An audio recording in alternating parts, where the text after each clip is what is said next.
हम कोई ऐसी सुनिश्चित भूमिका पर खड़े हो जाएं जो नष्ट ना हो सके। हम किसी न किसी रूप में कोई अमृत बिंदु पाना चाहते हैं और मृत्यु के ऊपर उठना चाहते हैं। लेकिन हम जो भी उपाय करेंगे वे उपाय ऐसे हैं कि मृत्यु उन्हें झूठा कर देती है, मृत्यु उन्हें नष्ट कर देती है। लाहौर के पास नानक एक गांव में गए। उनकी कहानी मुझे बड़ी प्रीतिकर है। वे गांव में ठहरे। उस गांव में जो सबसे बड़ा धनपति था उसने आके नानक के पैर छुए और नानक से कहा कि मेरे पास बहुत धन है, बहुत धन है, मेरा कोई पुत्र नहीं, मैं इस सारे धन को धर्म के काम में लगा देना चाहता हूं। नानक ने उसे नीचे से ऊपर तक देखा और उसने कहा, पहली तो बात तुम यही समझ लो कि धन का और धर्म का कोई संबंध नहीं है।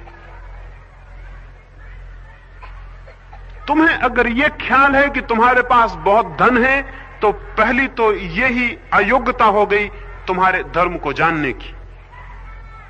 और फिर जैसा मैं तुम्हें देखता हूं मुझे लगता है तुम बिल्कुल निर्धन आदमी हो, तुम्हारे पास कुछ भी नहीं।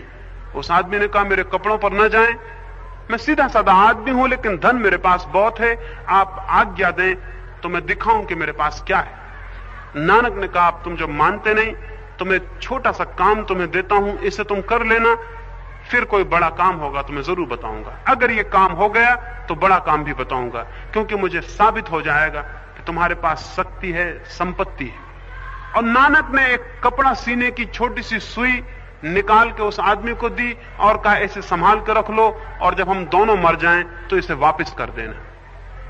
वो आदमी बहुत हैरान हुआ होगा, नानक ने भी कैसी पागल बात कही, कैसे पागलपन की बात कही, मरने के बाद सुई को कैसे वापस किया जा सकेगा। माना कि सुई बहुत छोटी चीज है, मान लिया कि इससे और छोटी चीज खोजनी कठिन, लेकिन मौत के पार इसको ले जाना असंभव।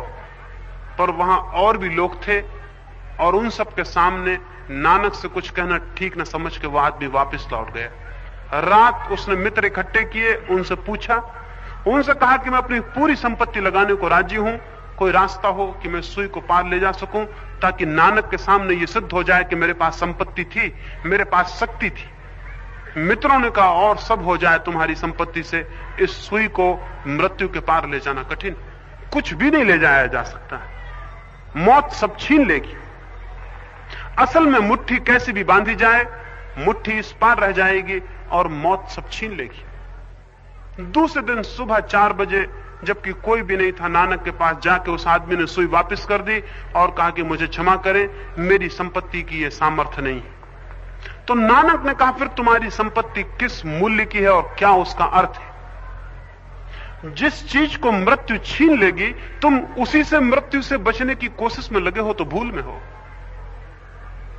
जिस चीज को मृत्यु छीन लेती है उसी से हम मृत्यु के विरोध में अगर किला बना रहे हो तो हम पागल हैं। और जो मृत्यु नष्ट कर देगी उसके ही द्वारा हम अपने भीतर सुनिश्चित होना चाहते हो और एक आधार खोजना चाहते हो, अमृत आधार खोजना चाहते हो, तो हम गलती में। नानक ने कहा, संपदा वही है जिसे मृत्यु जलाने में असमर्थ हो, जो मृत्यु की लपटों से बच जाए, वही केवल संपत्ति है।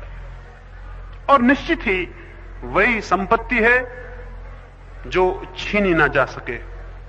जो छीनी जा सके वो संपत्ति नहीं है, क्योंकि तब आप संपत्तिशाली नहीं हैं, केवल संपत्ति के आवरण में छिपे हुए दरिद्र भिखारी हैं।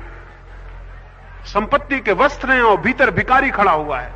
और आज इसी वक्त आप भिखारी किए जा सकते हैं, संपत्ति छीनी जा सकती है और मृत्यु तो निश्चित भिखारी कर देगी। और ये भी स्मरण रखें कि जो आदमी जितनी ज्यादा संपत्ति इकट्ठी करता जाता है उतना ही उसका भिखमंगापन बढ़ता चला जाता है और उसकी मांग बढ़ती चली जाती है और उसका इकट्ठा करने का ख्याल बढ़ता चला जाता है। 5 हो तो 10 चाहिए, 10 हो तो 1000 चाहिए, 1000 हो तो और कुछ चाहिए। उसकी भिक्षा का कोई अंत नहीं है, उसकी भीख का कोई अंत नहीं है।